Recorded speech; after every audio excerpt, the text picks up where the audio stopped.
Hey, sports fan. Today's going to be a little bit different. We're not talking about fiction.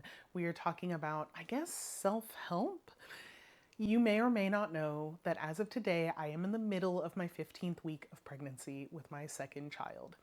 So I thought that it would be kind of on brand to talk about the books that I read before, during, and after pregnancy with my first. Some of these I still reference and I still read parts of, and some of them were kind of stinky and I wouldn't necessarily recommend. I did read them, or at least read parts of them, and I thought I would just present them to you. The first book that I picked up when my husband and I decided to start trying to have a baby was It Starts with the Egg by Rebecca Fett. This book is informative.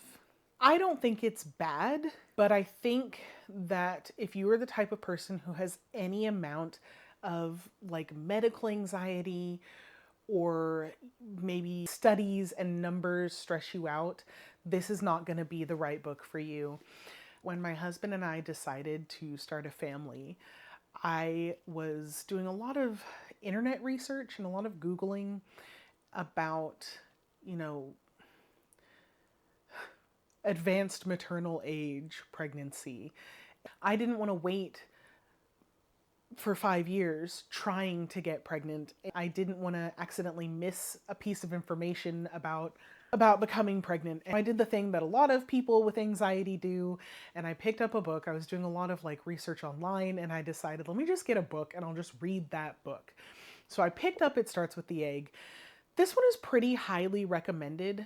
I want to make sure that you have the caveat that this book has a lot of information, and not all of it has a lot of solid, peer-reviewed, repeatable research behind it. Some of it is kind of just chemicals are bad sort of stuff. Like this book suggests that you not wear nail polish if you're trying to conceive, or it also suggests that you not handle receipt paper because the thermal reaction is caused by like coating the paper in phthalates or something that could get into your skin and then be absorbed into your body, and it could affect your health and your reproduction and all this stuff. While some of that may be accurate, like, yeah, you shouldn't use a bunch of aerosol room sprays because they are actually not great for you, or you should make sure that you use them in large spaces and you should use them how it's described to use them on the packaging. Don't just like Lysol crazy spray and then stand there and breathe it in because that's probably not good for you. But there's a lot in life that is not good for us. And I do think that this book kind of fearmongers. She does briefly talk about mitigating risk where you can and accepting risk where you can't really control it. But I don't think she spends enough time talking about that. And I do think that there's a lot of like little things in this book that are suggested as things that could affect your egg health that the research just wasn't strong enough for me. She does cite everything. Everything is cited. You can read this book, and when you read a statement that she makes or a claim that she makes and you are skeptical, you can look up those studies. She cites it directly in the book, so you could go to like PubMed and read the actual research paper if that's something that you're interested in doing. However, that still doesn't necessarily mean that it is accurate information to be giving people. I do think that that's going to come with any book like this that you read.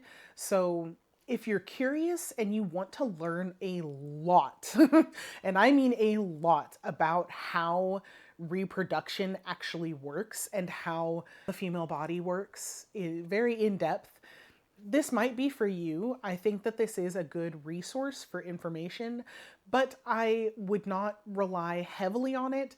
And like I said, if you're the type of person with like any amount of anxiety, medical anxiety, or like, I don't know how to describe it. If you have like fear of certain things, and that can be exacerbated by reading this kind of stuff, don't read it. Just don't read it. It's not for you. Next up is The Expectant Father by Armin A. Brott and Jennifer Ash. I have not read a single page of this book. My husband read this book. He read it when I was pregnant the first time, and he loves this book. He thinks that this is great. He said it was super easy to get through. I think he listened to like one chapter a week, and he said that it was like incredibly informative, and it was easily consumed information that wasn't fear-mongering, but was giving the information in a way that was palatable and understandable. He would come home from work after listening to chapters of this throughout the day, and he would tell me pieces of information that weren't even in my books. Some of them were like scarier bits of information that I think are kind of glossed over in the books meant for pregnant women because maybe they don't want to add that anxiety. What I think was really nice is that I didn't read this, my husband did. So he was able to frame the information in a way that was palatable for me. It didn't like make me scared, but it did make me aware of making certain changes to like my diet and how I was taking care of myself.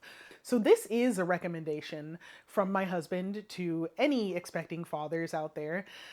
He said it was super informative. He recommends it every time like one of my friends becomes pregnant. He recommends it to their boyfriends, husbands, fiancés, whatever. He says just get the audiobook. Just listen to it one chapter a week. It's not long. It has a lot of really good information. It's going to make you feel more confident and more prepared and more involved during the pregnancy, because I know that men tend to struggle with feeling involved in their partner's pregnancy. So I think that this is a really good recommendation for expecting fathers. Next up, the OG, the Holy Grail, What to Expect When You're Expecting by Heidi Murkoff and Sharon Maisel. This is great. It's perfect. It's a great book. I know that some people kind of crap on it, and I don't really understand why. It's so consumable. It looks big because it is kind of big, but what I did, maybe TMI, I left this book in my master bathroom. I read it whenever I was in the restroom. I would just breeze through a chapter, and I would read the chapter I was on, like the week that I was on, because it is broken up by week. And then sometimes I would go forward and I would read further in. Look at my bookmark is on the 9th month from my firstborn. That's cute. But sometimes if I had already read the chapter for that week, I would go in and read where like there's stuff about labor and delivery, and we have labor positions, and there's information about after delivery. And then I think there's a couple of chapters about like early infancy. There's stuff like if you get sick, there's a whole chapter on how to take care of yourself if you're sick with something like a cold or a stomach bug or BV. Let's not talk about that. Strep throat, yeast infections, UTIs. It's just very informative. It's very user-friendly. I think that it's appropriate for everybody.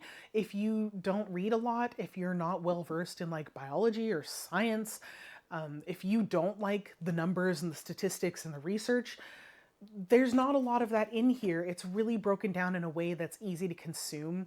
I don't feel like there's any reason not to read it because it's so easy. Everybody uses the restroom. Just read it while you're in the restroom.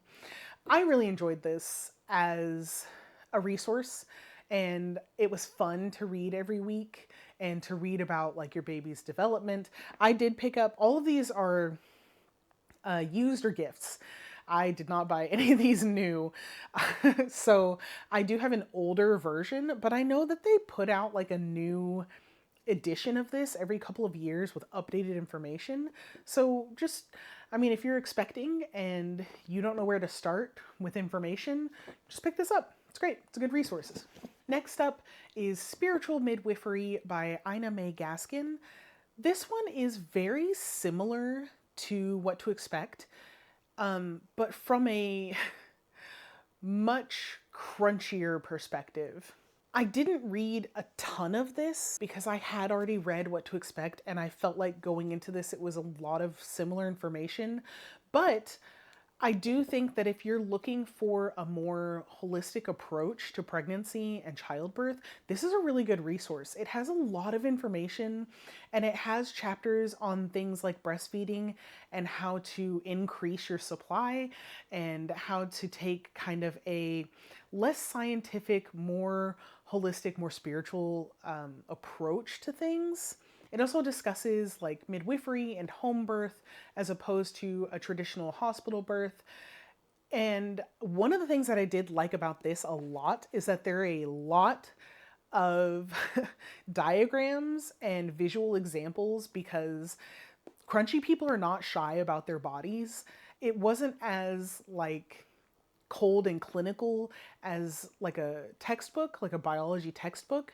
It's definitely more warm than that, but it doesn't shy away from showing visual representations of the things that your body is doing, is going to do, might do.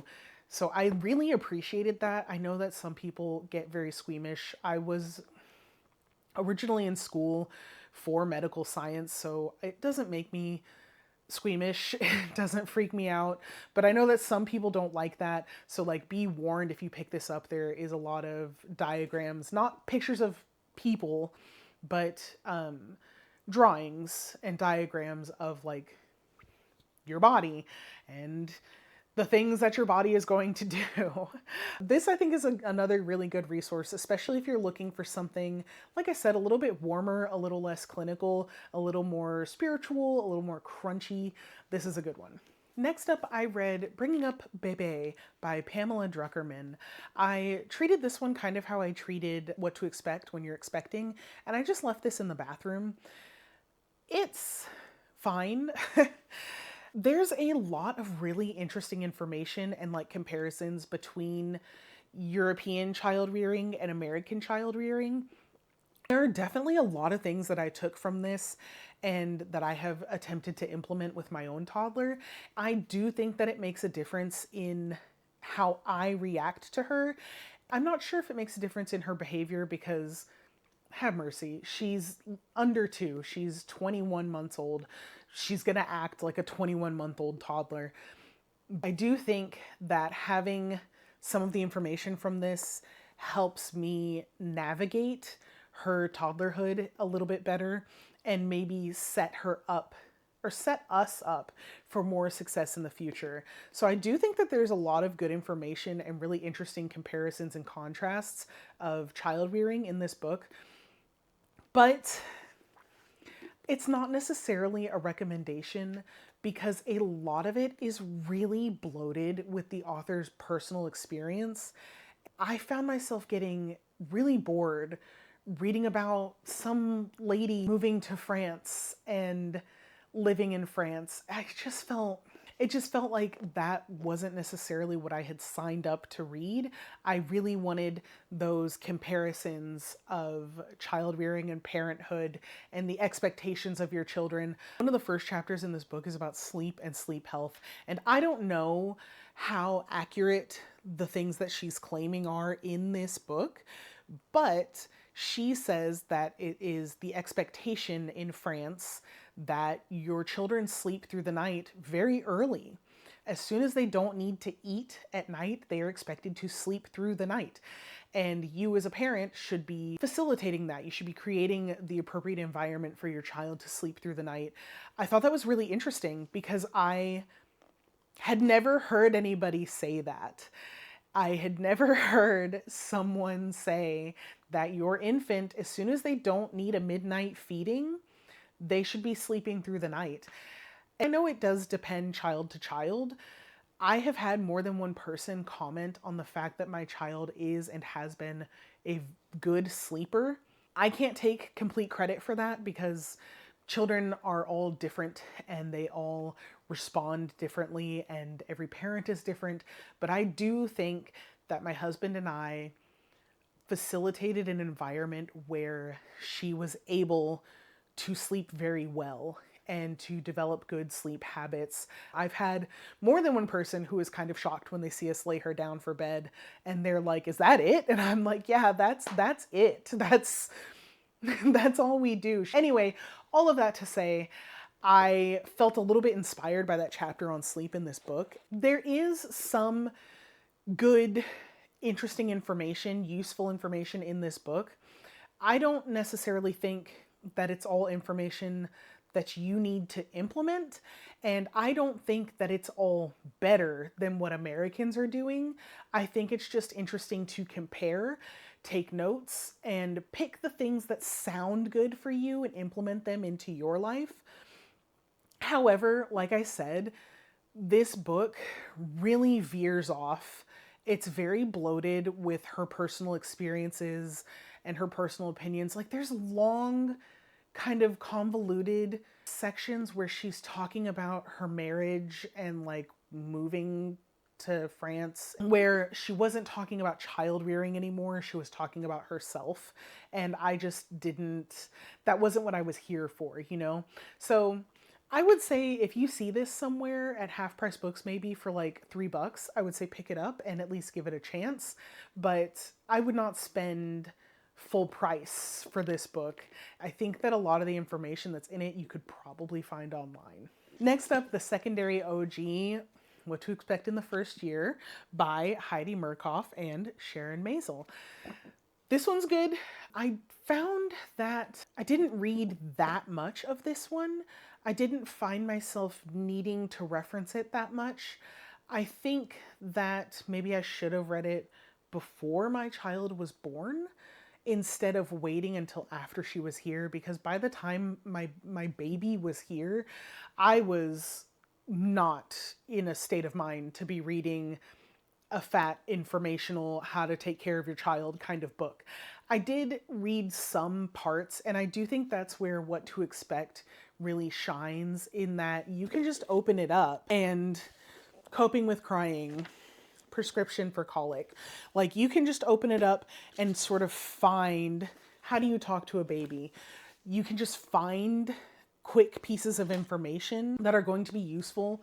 It's very easily consumed. It's in nice, bite-sized, reasonable pieces. I do think that this is a really good resource. I just didn't use it maybe the way that I should have.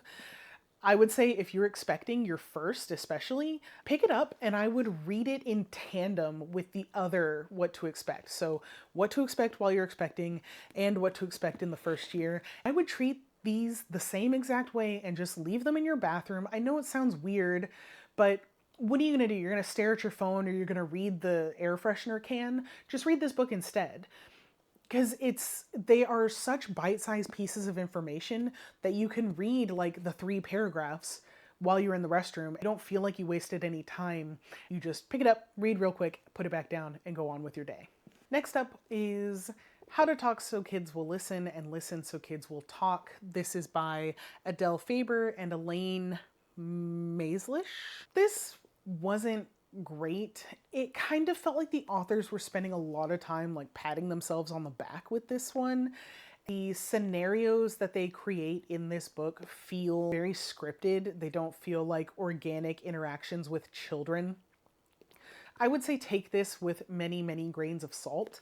However, if you really struggle with communication, as I think most people do, this might be good for you to pick up, because that's the whole book. Like, this has a catchy title, How to Talk So Kids Will Listen and Listen So Kids Will Talk, but it could literally just be communication, the book, because it really is a focus on communicating, and then communicating specifically with your child. I do think that it has a lot of good information in it and good examples for you as the parent how to speak to your child. But I think that the child responses feel too scripted. They feel almost too perfect. And I hate to sound like super critical of a self-help book, but they claim that these interactions are actual real interactions. I don't know if that's true. Some of them feel, like I said, too perfect, too scripted, not necessarily how I think children actually talk to adults. That's just my opinion based on the kids that I've interacted with, which is not that many, so I could be like way off the mark. But overall, I did think that this was a useful book, and I think that it's worth reading. I just think maybe a couple salt shakers worth of grains of salt that you need to take with this. Last but not least, we have Whole Parent, Whole Child by Polly Berrien Behrens. I don't know if I'm pronouncing that correctly. Polly BB. I actually like this quite a bit. It's sort of a crunchy take on child rearing and parenting. I would say that this goes with the spiritual midwifery in that it's more spiritual. It's more about creating an atmosphere for your child to be safe in evolving into themselves. This was a gift, and spiritual midwifery was a gift, I believe, from the same person who is a very crunchy person in my life. I did really enjoy this. I really appreciate the perspective that it has.